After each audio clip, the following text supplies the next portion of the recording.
Hello, everyone.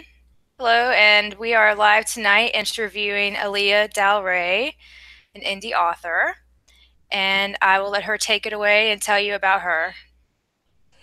Hi, everyone. My name is Aliya DalRae, and I am, as Ashley said, I am an indie author. I write paranormal romance and urban fantasy, and I am just really excited to be here today. All right. Why don't you tell us a little bit about your books? Okay, my novel series is the Jessica Sweet trilogy, and I just published the third book on April 23rd.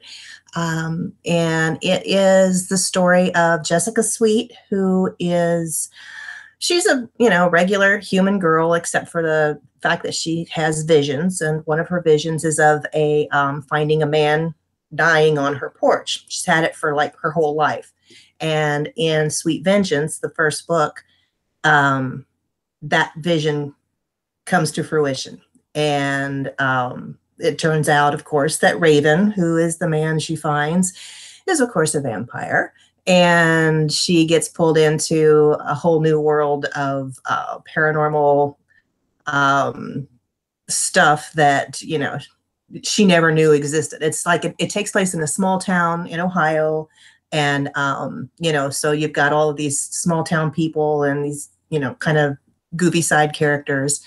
But it's a three-part story about Jessica and Raven, and they go through a whole bunch of stuff, and it finally ended after 2 years. I finally got the third book out a couple weeks ago.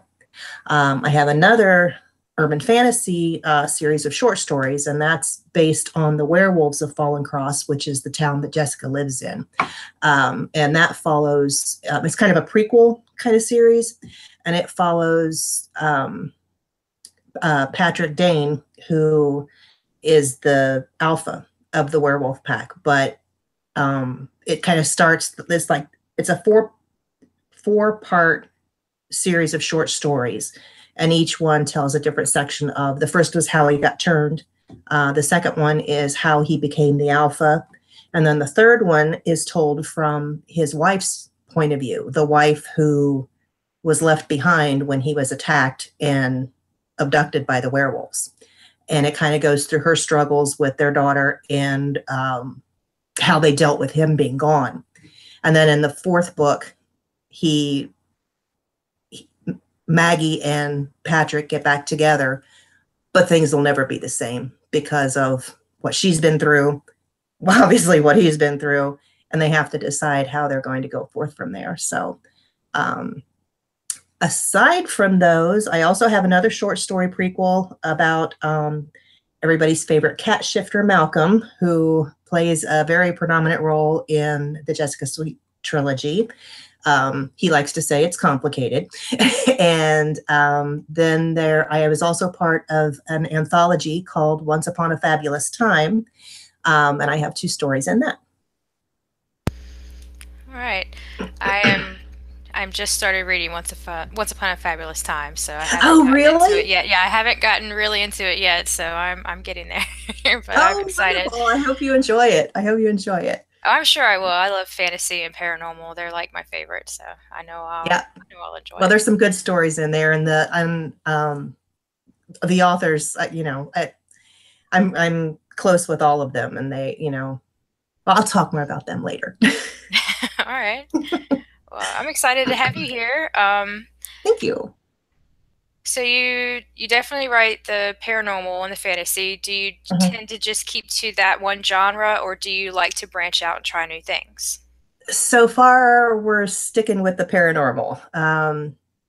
I'd like to try something different, but right now I've just got a lot of vampires talking in my head, and until they shut up, I can't really focus on anything else. So, um, I keep putting feelers out to see if there's any, with all the voices in my head, to see if anybody else will talk.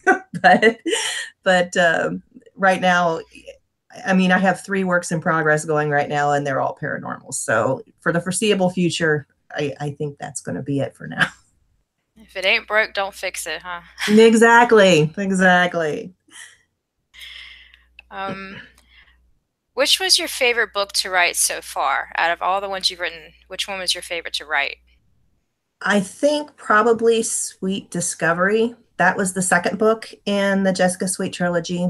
And um, I, you know, I'm just going to touch briefly on this. I started writing as therapy when my husband and I lost um, our only baby. I was 5 months pregnant. I'm so So sorry to hear Sweet, that. thank you. Sweet Vengeance was sort of my therapy, and I wrote it really fast, and it was really raw, and everything was fresh, and so that one was kind of it was kind of different for me. Sweet Destiny, the third one, touches on a lot of things that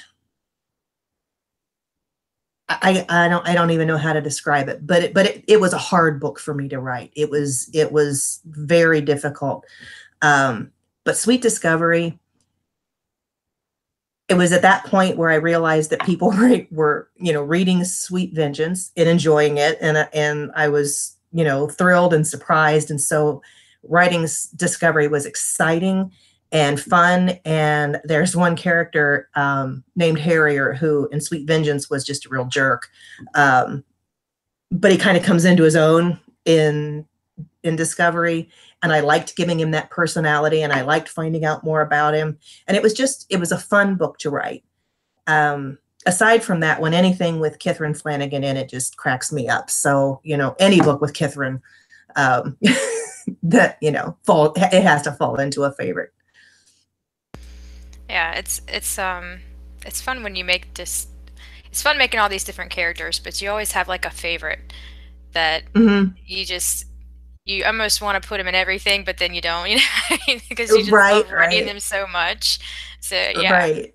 Yeah, and I know my favorites should always be Jessica and Raven, but as much as I love them, the Harrier just, I don't know. There's just something about that big lug. Well, what do you love the most about the writing process itself? I think what I love the most is kind of what I was just talking about, getting those voices out of my head and onto paper, and just seeing what I can do with it, seeing where it goes, seeing where they take me. I like the journey. I like the discovery. I just there isn't much about it that I don't love. I mean, um, I love the people that I've met. I love, the indie community. Um, it's all been such a positive experience for me, and um, it just makes me want to keep writing. The whole thing does. Indies rock. Indies do rock, There's a lot of really and we awesome people. rule. Yes, That was one of my favorite things absolutely. too, was discovering that, hey, there's all these other people out there, and most of them are really nice and they want to help you. It's like, wow, Yes, yes, that's yeah. exactly right. It's like we're And not I in was shocked. competition. We're here to help each other, you know? And Well, I'm like, exactly, yes. exactly. I don't understand the people who think that this is a competition. It's like, are readers only going to read one book in their entire life, and Yeah, then wait a year to read your next one? No, they're going to read exactly. everything. So read mine first, then read theirs. Yeah, Or exactly. whatever order. It doesn't matter. But yeah, I mean that's what I wish people would understand most about it, is that we're all in this together, Exactly. and we can help each other, and I love that most people do that. Yeah, I've met a lot of really great people. So Hmm. that's great. I love it. Yeah, me too, me too. So what is it that you hate or maybe what you dread about the writing process itself? Is there any one particular part that you just kind of like that you just do not look forward to? Only when I set deadlines for myself that are unrealistic, and then the editing process gets a little you know out of control, and I feel like I put too much pressure on myself to get things done, and and then when I think I'm ready, and then it turns out that I'm not, then, all of these other changes need to be made. And, and then of course there's the marketing that is just so overwhelming. I mean, I'm sure there's a right way, and maybe someday I'll find it. But it's just, it's the time that you have to put into that to find the readers. Um, and hoping that they enjoy what you've written. Um, but it takes a lot of time away from, family, time away from you writing and all of that other kind of stuff. But it's all the nature of the beast. So, we Yeah. do what we must, right? Yeah, that's one thing that I try to get people to understand is that writing is actually a very lonely, solitary thing. So the Right. fact that we can reach out to other authors and talk to them about things is pretty awesome. That's Yeah. that's Yeah. that's one of the more awesome things about the modern technology and social media is that you can reach out and just kind of Right. bounce ideas off of people, talk to people. I'm struggling. I need some inspiration because writing is very solitary and lonely, and you're stuck at a computer typing away for hours, away from your Right. family, away from sunlight. You know, Right. haven't seen the sun in 2 days, you know. So And then you become a vampire. yeah, it's like, why do we write about vampires? I look like one. Exactly. I are one. Yeah, exactly. So I mean, yeah, I definitely I definitely the way it's just a lot of time away from other Mhm. things in your life and things that you want to Right. do, but it's like, no, I got to get this done Right. And because it's a hard balance. It really is a hard balance. yeah, finding that Yeah. balance is difficult. Yeah. And I don't have any children, so I can't imagine how you're doing it. Not very well. I'm not good at this. Well, you must be doing something right, because here we are, right? Yeah, yeah. Um, uh, my eyes are watering. Okay. Oh, okay.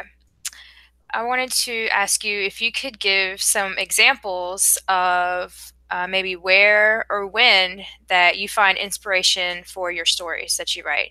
Is it like you go out to a coffee shop and you see somebody, or see a situation? What do you usually?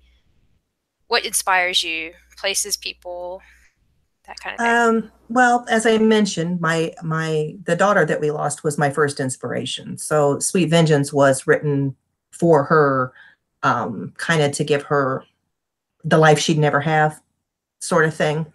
So that was my first inspiration. And now, I do put a lot of what I see around me and experiences from my past do get filtered into my books.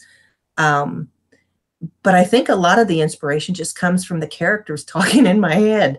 I mean, it's like Catherine. Um, she showed up in the beginning of the third book in the trilogy, in the beginning of Destiny. And I wrote this scene, and this group of cat shifters shows up, and there's a woman with her, and I describe her, and she comes up, and Jessica doesn't like her, and that, she, basically sends her on her way. And I'm like, who is this person? Why did this person show up? She didn't have a name. She didn't have any purpose. Um, but now she's been in two short stories. Um, she's integral in Destiny, and I'm writing another novel with her as one of the main characters. So I mean, they just show up out of nowhere, and that inspires me. Um, just when people characters, They are people. They're people to us. they're real, right? Yeah. I mean, they're real in our head, and what do we learn Uh-huh. from Harry Potter that what if it's in my head? Well, that doesn't make it not real. That's true. That's true. Just because you can't see it doesn't mean it isn't there. Yeah, Right? we're not crazy. No, no, no. Mm-mm. We don't have voices in our head. Mm-mm. No. Well, it's nice to know that we're not the only ones. There's other people out there with these strange voices that tell them to write things, so we're not alone. Exactly. Exactly. Now, see, if they didn't write them down, they just give them drugs. Yeah, they would just be considered crazy, but Right. we do this for a living, so it's okay. Right. So if anybody's out there and you're hearing voices, just write it down. That's acceptable. Right. That's a Apparently, socially acceptable. they keep telling us that, right? Yeah. Oh man. Yeah, we Can digress. yeah. Yeah. I mean, you kind of got to be a little bit crazy anyway, Don't you? Well, I think we're so. kind of we're living in fantasy worlds here. They're Well, that's a fact. That's a fact, and it took me 50 years to figure out that I wasn't crazy. I just was an author. yeah. So yeah, you just needed to write that stuff down. Exactly. Exactly. I'm not nuts. That's one of my favorite things about being a writer and author is getting to share all of our own craziness with other people. It's like I'm not crazy. This is what's going on in here. Do you think that's crazy? No, that's okay. Okay, good. Yeah, yeah. We've got all the validation we need, right? Yeah, other people want to read our crazy, so that's cool. Exactly. So who's the crazy one? Yeah, invite you into my little world. Right. Can you Oh tell my goodness. us about the defining moment in your life when you realized that you were a writer? If you can pinpoint a moment, but I mean, when you just kind of realized that this is what I want to do. This is who I am. Um, Probably the minute I held Sweet Vengeance in my hands. When, I got that first shipment and I saw that book and it had my name on it and I was like, wow. Um, and then the second one was um, when my cousin read it, because I had sent her like a very rough draft. The book was 9 years in the making, the first book, and I had sent it to her like at year 5 when it was really rugged, and all she would say was that it was worth having someone look at. She wouldn't commit, and she never told me when she finished it, so I figured it was awful, and that and I didn't show it to another person for another 4 years. So, but then after I polished it up, then she read it again and she said, I can't believe it. She said, you're my cousin. You're the kid that used to catch mud puppies in the creek. How can you write this story? How could this come from you? And I was like, I don't know. But it was kind of, at that point I was like, well, maybe this is something that I could continue to do. Maybe this is a real passion for me. Uh, and it's nice to find that passion. I mean, I've always had passion with, um, I, I adore my husband. I adore, um, what we do and the things that we do to entertain ourselves and all of that. But this is one thing that I found that you know I just had never had before, and it was just kind of a cool thing. Yeah, I hear you. I mean, that that moment when you hold your own book, it's like, Yeah, wow, it kind of blows you away, right. It Or still does. when people that tell you they read it, and you're like, really? Right, Like that's right. like, Which is rare anyway. yeah, it doesn't happen often, so it definitely blows you away. Right. You really read it? So Yeah, yeah. I mean it's pretty cool. Yep. So, what do you like to read? Do you read more indie books or trade books or kind of an even mix of both of them? Like, what's your Um, favorite to read? I before I became an indie author, um, I mostly read traditionally published authors. I mean, I had a notebook like this thick, with all of the authors and all of their books and the books that were coming out. I mean, there were spreadsheets upon spreadsheets upon spreadsheets of the books that I was going to read. I was reading 150 books a year, and it was just, that's what I did. I My know hero. not anymore. um, I know that there were some indie authors in there because I couldn't find their books at the library, and I had to break down and buy a tablet so that I could get their books, which, I swore I would never read ebooks ever, ever. I like real books. But when I was started to find authors that I liked that only published in ebooks, or else I'd have to buy them, I couldn't get them at the library. I was like, well, I guess I'm going to have to join what century is this now? you know, so I still would prefer to read, paperbacks or hardbound, but now that I have met so many more authors, it's amazing how many great indie authors are out there, that we would never know about because the traditional publishers won't have anything to do with us. I mean, there are just some really great authors out there, Oh yeah. and some great books, some wonderful stories. So I mean, there are still a few authors, trad authors that I read religiously, but for the most part, my TBR pile is full of indie books. Yeah, me too. I'm Yeah. with you, and I still do paperback mostly if I can help it. Hmm. Just because like I work on the computer all day, so staring at a screen for fun isn't as fun.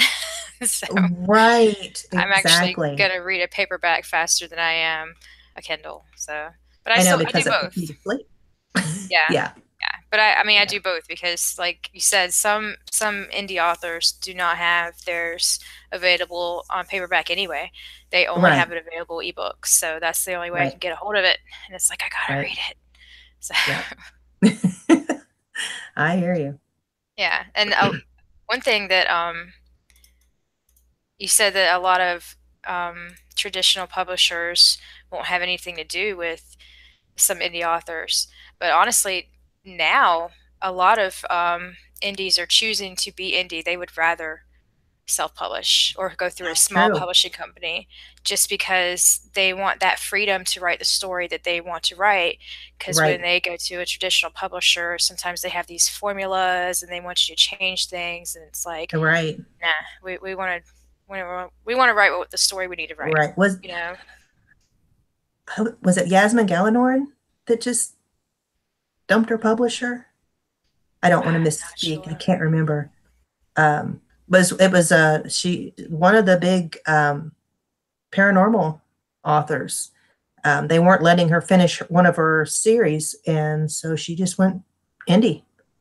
You know, so I mean, I think that's who it was. I'm not sure. I won't. I don't want to misguide anyone, but yeah, it was a fairly well known paranormal romance author, and she said, they won't let me do it, so I'll do it on my own. Yeah, Yeah, and she's there's some already got her people that following, but yeah, there's some people that are traditionally published, through the big name, but they also have self-publish right, because, it was something that they wouldn't put in their contract, and a lot of these things are contract issues where, we yeah, have to put out so many books a year and blah blah, and it's like people are like, I don't want to have to feel forced to do this, and right, you just want the freedom of it. You want to choose what your cover looks yeah, like, how much your book costs, that kind of right. stuff. Yeah, So when you can put it on sale or, exactly, offer it, give it away or whatever. I mean, yeah, I exactly. mean, there's a lot of control that you give up when you sign with a publisher. And even, some of these, I don't know what they call them, the mixed publishers, you're sort of indie, but you're sort of traditionally published, I guess, because you get their ISBN number. I don't know. But you're signing away rights Small to your book publishers. for X, and then what did you say? I'm sorry. Small publishers. I Yeah, the just call small them small pub. publishers. There's probably a technical term, but I just call them the small Yeah, publishers because but they do traditional publishing, but they're not the big name ones. right. But there's others that it's like they're part. Oh, my brain's gone dead. What time is it? Late. uh, Late. When did 9:30 get to be late? It's late for me. I'm like an old person. Oh shoot. Vanity publishing. It's like Oh, they're like, half vanity publishing, half not, and they sort of you pay them to do your publishing for you. anybody that wants me to pay them money to publish my book, I can't take seriously. Right, I, I, right. I basically tell And everybody I know to stay away from the vanity publishing. Like, you're not supposed to right, pay them to publish your book. That just sounds like a right. scam. Oh, absolutely. And I mean, I know people who paid $5,000 to get their book published. Now, it hasn't come out yet. Who knows what it's going to be like? But I just can't imagine. Yeah. I'm I, going to put that I, much money into it. That's going to pay for my editor, my cover, my marketing. Like, that's going to pay for everything, all that right? stuff. Yeah, I could do that Yeah, myself. exactly. Exactly. Yeah. And in fact, I talked to a publisher, a small publisher at a book signing I did at the library last fall, and he looked at my book, and he looked at the formatting, he looked at the cover, he looked at everything. I said, "What could you do for me that I'm not already doing for myself?" And he said, "Honestly, nothing."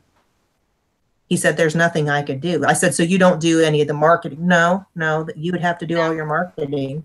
I you do said, all "So your what?" Yeah, I said, "So why would I hire you?" He said, "You wouldn't." marketing. He said, you've got it covered. So, Yeah. that Well, small that, you know, small publishers are still considered indie just because they're not the big, and they're still doing a lot of it themselves. They're oh still doing sure, a lot of it themselves. absolutely. And I mean, I own a small publishing company. I'm not going to sit here and promote it, but because I Oh, go honestly, ahead. no, I honestly believe that small publishing may not be for everybody. I'm not going to Right. force that on anybody. I always No. say, come to the website and see if we're a good fit for you, not Right. we'll do it for you. Like, I'm like, Right, right, some right. people would do better self-publishing as opposed to going through a small publishing company. I mean, it's Right. choice, it's what works for you, it's what you have time for. Some people, What your skill levels are. yeah, I yeah, mean, some people don't have the money, they don't have the time, and it's like, right, you might want to go to a small publisher because we could do these things for you and take a lot of that weight off your shoulder, and we won't charge you for it. You just get paid when we get paid. We get paid when you get paid. right, So, like, that's when but if you have the time and you can afford to get the cover artist and do the cover for you, if you have the right. time to do the marketing, if you have the time to do all of that pre-release stuff, definitely self-publish because, I mean, yeah, in the end, you're Yeah, going to have your rights and you're going to have everything exactly how you want it. right, So exactly. it's like And then, either way, whichever you got to decide what works for you. right, right. And this guy, I think he was, he again, I'd almost put him into the vanity publishing thing because he was like, we'll publish it for you, but you have to pay for the editor and you have to pay for the cover and you have to pay, and I'm like, Nah, I've got cover designers that I use and they're yeah. fantastic. I've, I mean, if he uh, basically said your book looked great just the way it was, like, you don't need them. Like, right, you're exactly. definitely doing fine by yourself. You don't need Exactly. them. Like, what am I even here for? Like, you don't need them. You're Right, fine. exactly. So yeah, Exactly. So like, I just keep doing it and yeah, so yeah. I mean, if it's working for you, keep doing it. Yeah, go for it. yeah, absolutely. Absolutely. So Oh yeah. But do you have a favorite trade author or a favorite indie author? Is there like one in particular name that stands out to you for either of those? I have favorites. The traditional authors, J.R. Ward is absolutely 1A for me as far as, when I need my paranormal romance fix or, anything. I even liked her, the one about the whiskey guy. Bourbon Kings. I even like that one, that series. Anything that she writes is just, I just I love the way she writes. But if I'm feeling I need some, high fantasy or, something of that nature, I also love Brandon Sanderson. We're talking two different ends of the spectrum here, but, both of them are right at the top. Anything that they write, I know I would love. In fact, The Thief is waiting for me at the library right now. And that's J.R. Ward's new one. So I'm really excited about that one. As far as indie authors, I am part of a writer group called the Indie Fabs, and they are all wonderful authors in their own right. It's Jeannie J.B. Richards, Renee Gauthier, Lyra Shanti, Eva Pasco, and Joanne Van Leerdam. And I would recommend any and all of them very highly. And we all write different. I mean, I'm the paranormal chick. Renee R.M. Gauthier, she does the mystery thriller stuff and Christmas stories, which they're fantastic. I love her little Christmas stories, but it's so funny that it's just so different. This is a person who writes a lot of different genres. She can dabble into anything. Jeannie Richards, Ironheart, yeah. Yes. Jeannie writes historical romance. She has the Yeshua and Mary novel series, which is kind of based on the life of Jesus Christ and Mary Magdalene when they were children. And I mean, it's fiction, but it's it's just really well told, and I'm really excited. She's got another one coming out soon. But she wrote in Once Upon a Fabulous Time. She wrote a dragon story. So she's got a whole new series coming out for that, and so she's another one that can dip into all the different genres. Joanne Van Leerdam writes poetry and horror. So and Eva writes women's contemporary. We're all completely, totally different, but we make a good team as far as supporting each other, and we share each other's stuff, and it's just a great group, great writers. And if I suggest to anyone, if you can find yourself a little group like that you can be there for each other and share each other's work and promote each other, then go for it. I mean, it's probably one of the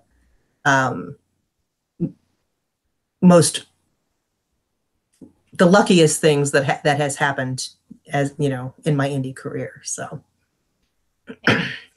It's nice to find, even if you don't write in the same genres, still have somebody to talk to and to, bounce the ideas off of. Right, exactly. Yeah. And if we can't be everywhere on social media at all times. So, sometimes somebody will say, hey, here's this opportunity. Did you see this? And, they'll post it and we'll all say, okay, yeah, or that's good for me, or no, that's not good for me. But, somebody is always somewhere. So, we have 6 sets of eyes instead of, one, to help us find the opportunities that are available, for indie authors. And that helps a lot too. Yeah. That definitely helps.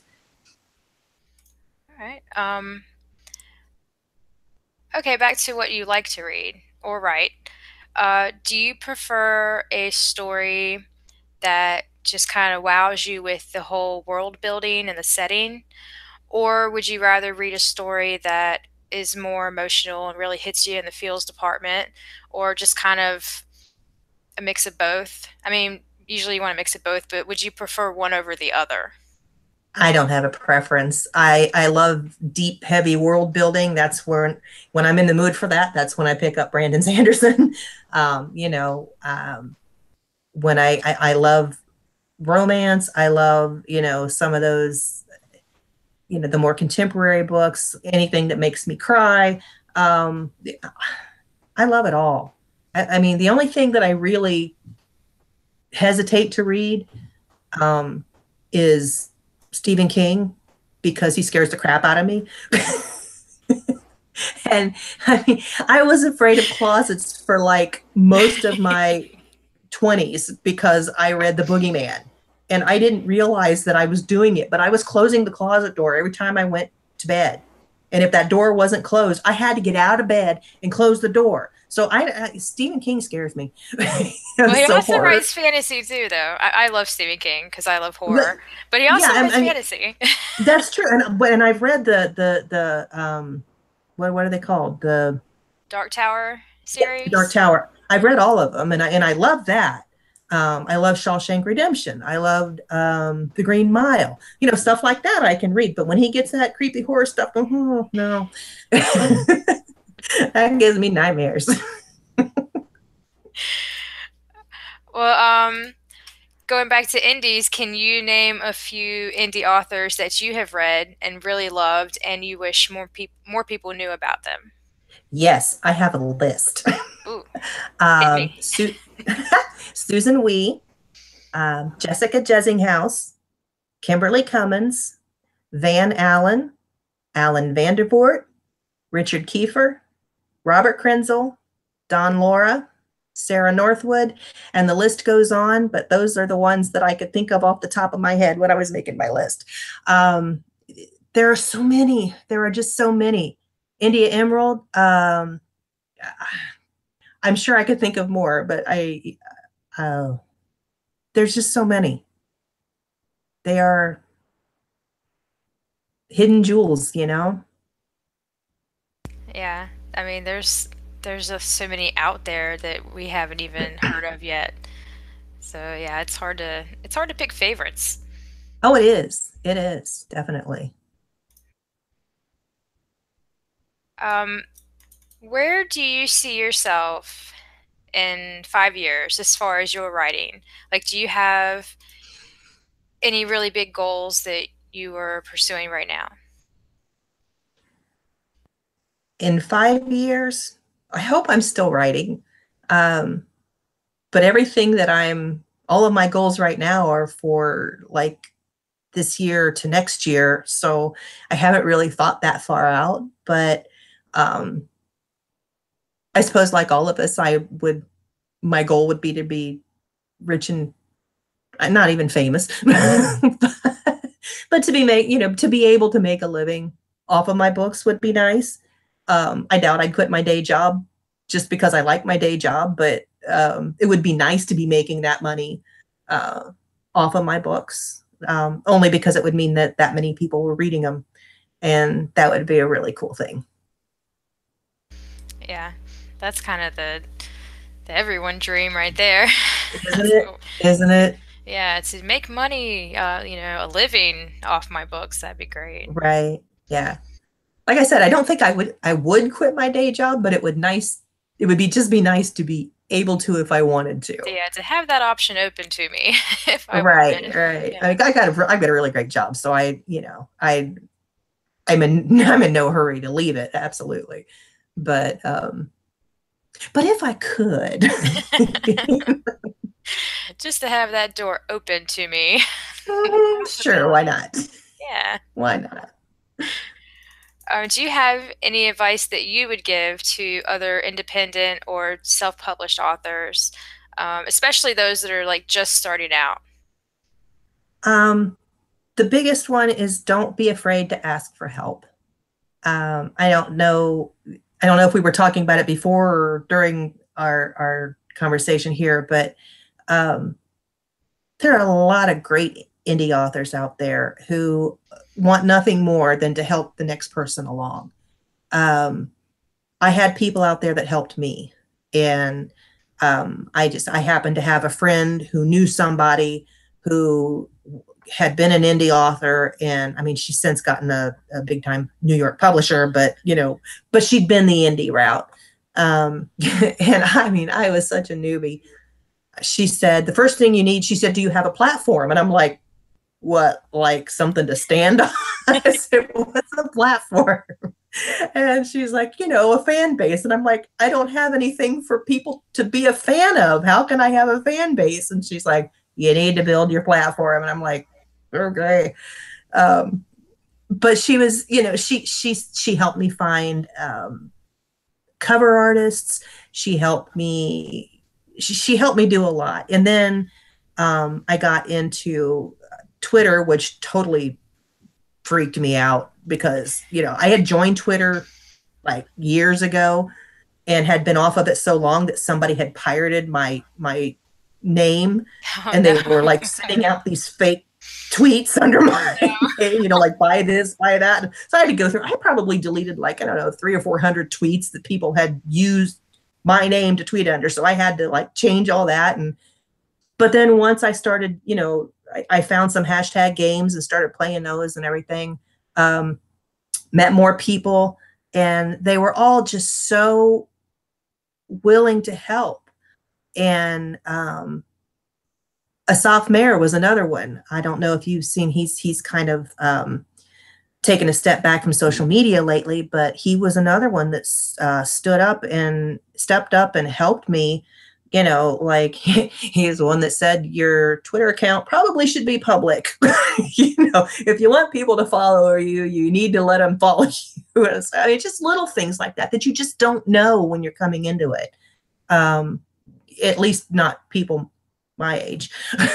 you know, the kids all know this stuff, but um, just don't be afraid to ask for help.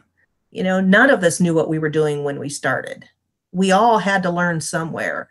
And the indie community, for the most part, is very welcoming. And,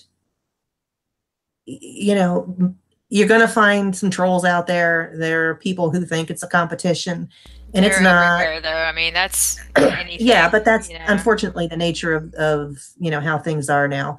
Um, but just block them and move on to the next person. Don't let them deter you. Don't let them hold you back. Make sure you got a good product. Make sure it's well presented. Do your homework, and just mostly don't give up. If this is your dream, if this is what you want to do, if you have talent, and it's and it's not just your mama telling you, if people are have read your thing and stuff and said, this is really good, believe them and believe in yourself. And I'm not telling you you're going to be rich. I'm not telling you you're going to sell 1 million copies, but do it for the love of the craft, and you'll find satisfaction from that. Exactly. Yeah. That's great advice. Oh yeah. I think that's what everybody needs to hear, not Yeah, just not just the usual make sure you have an editor and all this, but like you need to not be afraid to reach out. right, Because right. it can be scary to reach out sometimes. I don't know these people. What if they don't like me? Like, what Why do would I do anybody this? care what I have to say? Yeah, That was my feeling about yeah, Twitter. What am I supposed to post? Nobody cares what I have to say. Nobody wants to hear what, little Aliya from Ohio has to say. Nobody cares. Well, it got to the point where it's like it doesn't matter if anybody cares, because if you care, it's like Field of Dreams. If you build it, they will come. you yeah. know. You got to build it first. But you have to build it, right? You have to put yourself out there, and it's scary, especially when you're not somebody who is used to reaching out and doing that kind of Exactly. stuff. If you And can't, and yeah, if you can't reach out and ask for help at the beginning, and you can't, handle any sort of, rejection or people telling you like it is, then you are in the wrong business. oh yeah, yeah, yeah. Those first 1-star reviews are kicker. Yeah, You we're in got the it. You wrong just business.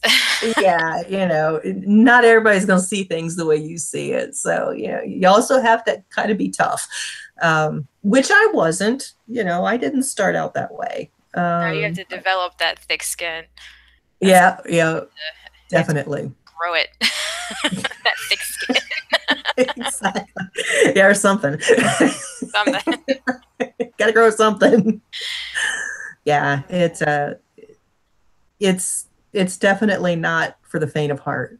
Um, you know, because I mean, our books are our babies. I mean, they're a part of us. They're a part of our souls, and We want everybody to love them. We want everybody to love us, but it's just not going to happen. Yeah. There are going to be people who are like, I don't think so. Um, and sometimes people just do that. Somebody went through all of my Fallen Cross Pack series and gave them all 1-star reviews because they weren't novels. They didn't read them. Yeah, the They trolls. didn't even bother to read them, because I know they didn't read them because they said the one was just, all people do is just write about sex all the time. And I'm like, there's no sex in that book. They're not even in the same town. So I Trolls, mean, some man. people, yeah, Ugh. some people are just going to do that. Yeah. But you got to be able to laugh about it. Yeah. I mean, you're nobody till somebody hates you. Yeah. That's the truth. Yeah, in this business it is. I mean, if you're getting trolls like that, then you must be doing something right, actually. Exactly, Have right? that kind of attention. So yeah. Yeah, I kind of gave myself the little, back pat for that one. Oh, well, I've had a great time talking with you. I really appreciate you stopping in tonight. And Thank you for having me. This has been fun. oh yeah, it's been a lot of fun. I've been enjoying this. Me too. Thanks for stopping by. I have some of the links to your social media and your book sites. I think I have Amazon listed below on the video. Is Okay. there anything that you want to do a shout out for? Anything coming Um, out soon, or anything recently came out you want to do a little shout out? oh, Sweet Destiny just came out. That one it's the third book in the Jessica Sweet trilogy, and so the whole thing is it's all out there now, so you can read it beginning to end. It's available. Destiny is available on Amazon and Kindle Unlimited, and Sweet Vengeance and Sweet Discovery will be back on KU hopefully within the week. I had them out wide, and I'm bringing them back. So that's my big announcement. All right. So they'll all be available on Kindle Unlimited hopefully within the next week. As soon as I get them off of every place else, then I'll be able to sign them back up for Kindle Unlimited. And yeah, so and then beyond that, I'm working on a spinoff series for spinoff from the Jessica Sweet trilogy. All of my Moody vampires are going to get their own books, so I'm working on those right now. And yes, the first one's got Catherine in it. All right. Well, great. Again, thank you so much. I've had a great time, and I hope that all of our watchers, listeners, YouTubers will check out the links and read some of her books. This is Aliya. Yeah. Bye. Thanks. Bye bye. Bye.